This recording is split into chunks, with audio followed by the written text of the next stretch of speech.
دیداریم جارم تایبەتە بە پرسی نەوت. کێشمەکێشمێکی سیاسی گەورە لە نێوان هەردوو لادە دروست بووە. کە نەوتی هەرێمی کوردستان ڕاگیرا هیچ دەرفەتێکی تر بۆ هەناردەکردنی نەوتی هەرێمی کوردستان نەمایەوە جگە لەوەی کە دەبێت هەرێمی کوردستان پابەند بێ بە ڕێکەوتن لەگەڵ حکوومەتی عێراقا.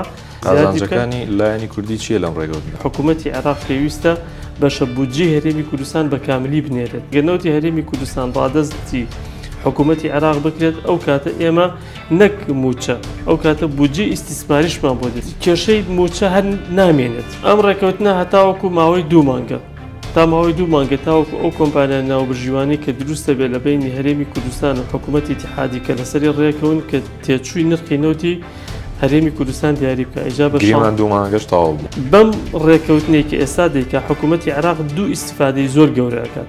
بۆ نمونە لیترێک نەوتی سپی کیرۆسین کە ئەدرێ بە ماڵان ئەو بە 30 دینارەیە لە کوردستانە نازم دەوری 700 دینار و ئەمانە لیترێکی. ئەگەر ئەم بڕا لەگەڵ حکوومەتی عێراقا ڕێبکەوێت بە سعرێکی مەدعوم بدرێت بەڵێ ئەو کاتە بازیری 450 دیناری شێتەوە ویزگەکانی هەرێمی کوردستان هاوشێوەی ویزگەکانی عێراق.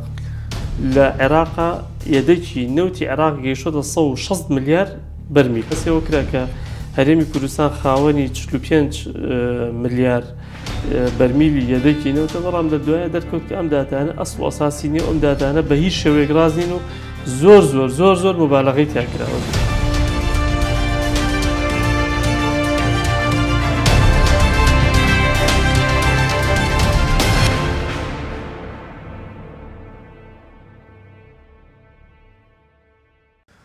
سڵاوتان لێ بەم کاتتان باش بەرنامێکی نوێ دیداری ئێستاچان پێشکەش دەکەم. دیداریم جارم تایبەتە بە پرسی نەوت. هەوکات لە دیداریم جارمدا لەگەڵ شارەزایەکی ئەو بوارەدا باسی دەستپێکردنەوەی هەناردەکردنی نەوتی هەرێمی کوردستان دەکەین کە بەم دوایە بۆ بە قسە و باسی زۆرێک لە میدیاکان. دەمانوێت وردەکاریەکەی بزانین. هەوکات دەشمانەوێت بزانین ئایا چارەسەرکردنی ئەم کێشەیە ڕیشەیە یاخود نەخێر کاتیە. دەشمانە بزانین هیچ وابەستەیەک هەیە بە موچەوە و چارەسەرکردنی پرسی کێشەی موچەوە. بۆ مەسە میوانداری زۆر بەڕێز بەهجەت ئەحمەد شارەزای بواری نەوتەکەین. مامۆستا گیان بەخێر بی سەرچاوە. زۆر سوپاس کاکەلاو. نەخوا بەخێر بی. زۆر سوپاس. با لەوە دەست پێ بکەین. سەرەتا باسێکی وردەکاری ئەم ڕێکەوتمان بۆ بکە ڕێکەوتنی دەستپێکردنەوەی هەناردەی نەوتی هەرێمی کوردستان لە ڕێگەی بۆری جیهانەوە. بزانین وردەکاریەکەی چییە؟ لەسەر چی خاڵێک ڕێکەوتون حکوومەتی هەرێم و بەغداد؟ بەڵێ زۆر سوپاس بۆ جەنابتان و سوپاسیش بۆم دەرفەتە تەبیعی سەبارەت بە ڕێکەوتنی نێوان هەرێمی کوردستان و حکوومەتی اتحادی ئەم بەهۆی ئەو کێشمە زۆرەی کە لە بینی هەرێمی کوردستان و حکوومەتی اتحادیدا هەبوو بە تایبەتی دوای ساڵی 2014 کە هەرێمی کوردستان بە شێوەیەکی ڕاستەخۆ نەوتی خۆی لە ڕێگەی بۆری خۆرمەڵە جیهانەوە هەناردە کردوشوە دەرەوە کێشمێکی سیاسی گەورە لە نێوان هەردوو لادە دروست بووە و ئەم کێشمەش بەڕاستی و کێشمێک و ململانەیەکی سیاسی گەورە کە دروست بووە لە بینی ئەم دوولانەدا ماوەیەکی زۆری خایاندووە و ئەم کێشانە بە بەردەوامی کەڵەکە بوون و زیاتر بوون هەتاوەکو گەیشتە ئەوەی کە لە 25 سی 2023 بە بڕیارێکی دادگای ناوبژیوانی پاریس حکوومەتی تورکیا پابەندبوونی خۆی دەربڕی بە ڕاگررتنی نەوتی هەرێمی کوردستان و ئەو ڕێکەوتنی کە هەیە لە نێوان حکوومەتی عێراق و حکوومەتی تورکیا کە لە ساڵ 1970 ئیمزا کراوە و نەوتی هەرێمی کوردستان ڕاگیرا کە نەوتی هەرێمی کوردستان ڕاگیرا هیچ دەرفەتێکی تر بۆ هەناردەکردنی نەوتی هەرێمی کوردستان نەمایەوە جگە لەوەی کە دەبێت هەرێمی کوردستان پابەند بێ بە ڕێکەوتن لەگەڵ حکوومەتی عێراقا لەسەر هەناردەکردنەوەی نەوتی هەرێمی کوردستان و تێکەڵکردنی نەوتی هەرێمی کوردستان بە سەبەتەی نەوتی عێراق بە شێوەیەکی تەواو.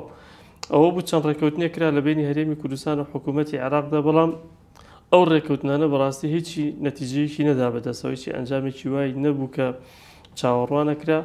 بۆیە دوایهەمین ڕێکەوتن کە کراوە لە بینی حکوومەتی هەرێمی کوردستان و حکوومەتی اتحادیدا تایبەتە بە هەموارکردنەوەی یاسای بودجە مادەی 12 تایبەت بە هەرێمی کوردستان کە تیایدا تێچووی نەوتی بەرهێمێنانی نەوت لە هەرێمی کوردستانەوە لە 6 دلارەوە کراوە بە 16 دلار بە مەرجێک بۆ ماوەی 2 مانگ ئەم پرۆسەیە بەردەوام بێت و لەلایەن کۆمپانیایەکی ناوبژیوانەوە کە هەردوو لەسەری ڕێبکەون کێڵگە بە کێڵگەی نەوتی هەرێمی کوردستان دیاری بکرێت ئەم کێڵگە نەوتیانە تێچووی نەوتەکانیان چەندێکە بۆ ئەوەی کە بتوانن لە 16 دلارەکە کەمی بکەن و یاخود لە 16 دلارەکە قازانجەکانی لایەنی کوردی چیە لەم ڕێگەوتنە دیکتۆر؟ قازانجەکانی هەرێمی کوردستان ئەوەیە کە نەوتەکەی پێشتر بە شێوەیەکی ئەتوانم بڵێم نیمچە قاچاقە فرۆشت و هەموو جارێک کە هەرێمی کوردستان باسی ئەوەیە کرد کە نەوتەکەی خۆی نزیکەی 19 دلار بۆ 10 دلار لەو ڕێنجە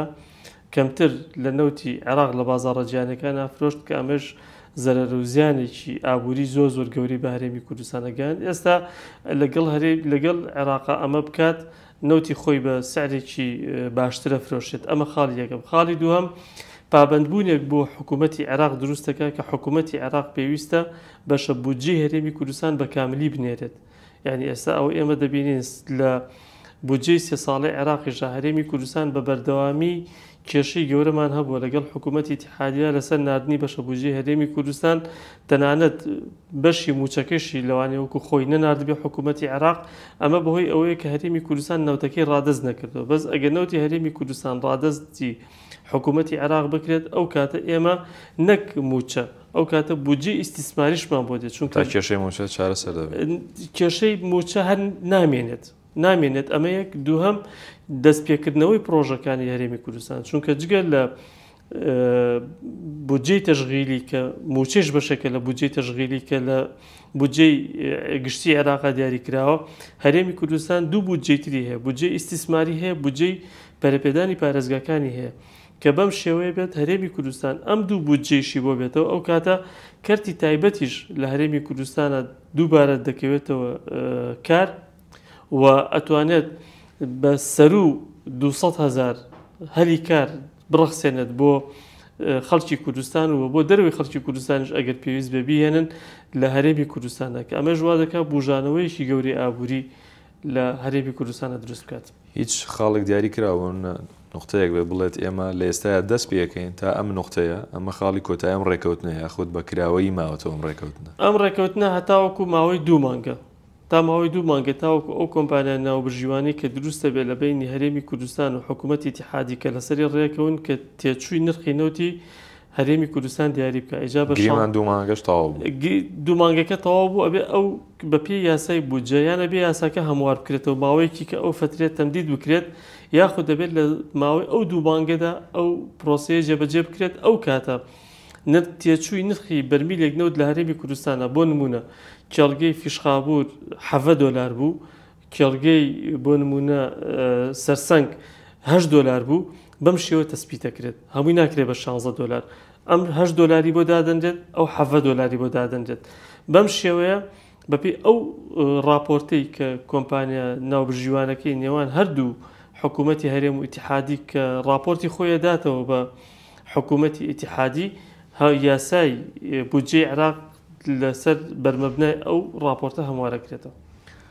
شتێک هەبوو لەم ماوەیە ئەوەی کە ئەوترا لەسەری هەم دەستپێکردنەوەی هەناردەی نەوتی هەرێم ئایا دەستپێکردنەوەی هەناردەی نەوتی هەرێمی کوردستان کاریگەری دەبێت لەسەر نرخی کۆی پرۆسەی نەوت لە جیهاندا بۆ پێی عێراق ئەندامی ئۆپێک پڵەسە هیچ کاریگەریەکی لەسەر نرخەکە دەبێت بە شێوەیەکی گشتی؟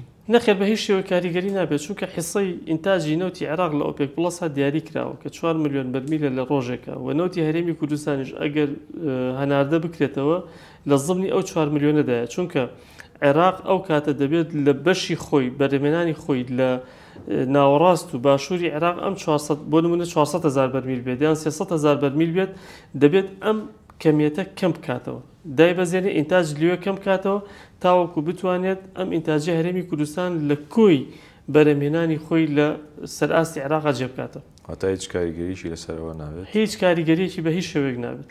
باش لەم ڕێکەوتنێکرا لەو حەقلانی کە ئەو چێڵگانی کە لە کەرکووکان و وردەکاری و ڕێکەوت نەبزانم بەزەم پێما بێت کۆمپانیای BP ئەو ڕێکەوت نەکراوە و ڕێکەوتنە چۆناییە؟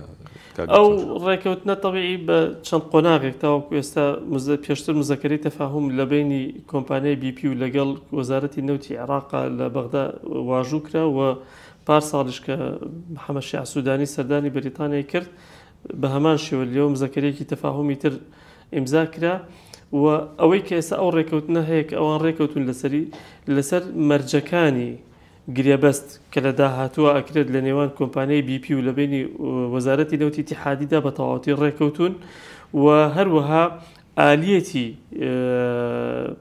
لایەنی داراییەکەشی ڕێکەوتون لەسەری ماوەتەوە سەر ئەوەی کە لەم چەند ڕۆژی ڕابردوودا کە اتفاقێک کرا لە بینی BP و لەگەڵ کۆمپانیای نەوتی باکوور کە دەست بکرێت بە دووبارە ڕێخستنەوە و چاکردن و پەرەپێدانی چوار کێڵگەی نەوتی لە کەرکووک لەگەڵ هەردوو قوبەی هاڤانە و بای حەسەن.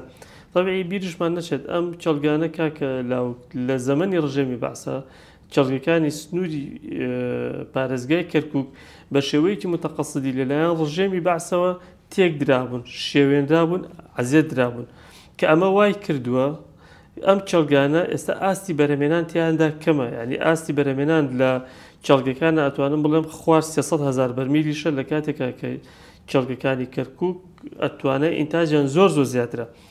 بەم ڕێکەوتنێکی ئێستا دەیکا حکوومەتی عێراق دوو ئیسیفادەی زۆر گەورەکات.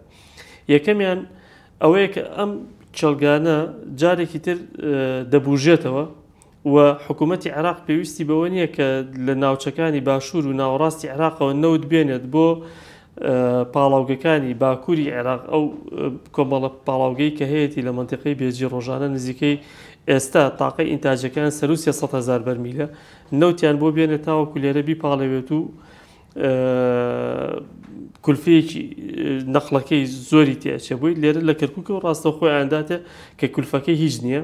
ئەمە خاڵ یەکەم. خاڵی دووهەم بابەتی ئەو غازە هاوڵەیە کە لەگەڵ نەوتەکەدا بەرهەمێت، چونکە یەکێک لەم خاڵانی کە ئێستا کۆمپانیای BP و لەگەڵ کۆمپانیای نەوتی باکوور لەگەڵی ڕێکەوتون بابەتی ئیستیسمارکردنی ئەو غازەیە کە بەرهەمێت و هەروەها دامەزراندنی ویزگیەکی کارەبای 400 مێگاواتیە کە ئەو کاتە بتوانێت کارەبای منتیقەی کەرکووک و ئەو منتیقانەی تر کە نزیکن لێەوەی بتوانێت بەو غازی کە بەرهەمێنێت کارەباکە. حکوومەتی عێراق باسی هاوردەکردنی بەنزینی هاوردە ئەوترێت لەم ساڵدا هەوڵ دەدات هاوردەکردنی بەنزین بەی شێوەیەک لە دەرەوە نەهێنێتە ناو ئەوە پێما بێ سوودی دەبێت بۆی.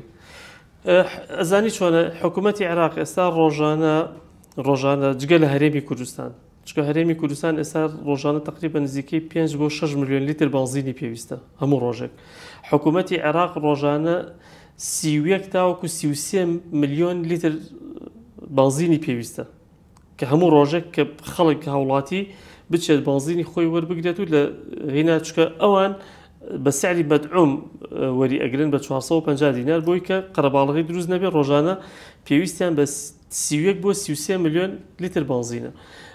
ئەو تاقەی ئینتاجی کە ئێستا لە عێراقا هەیە بۆ بەرهەمێنانی بەنزین تاقەی قسواکەی 30 ملیۆن لیترە 30 ملیۆن لیترە واتە لە 30 ملیۆن ینی سەقفی ئەعلای ئینتاج لە عێراق کە بۆ بەنزین 30 ملیۆن ئەو مەسفانەی کە ئێستا هەیەی.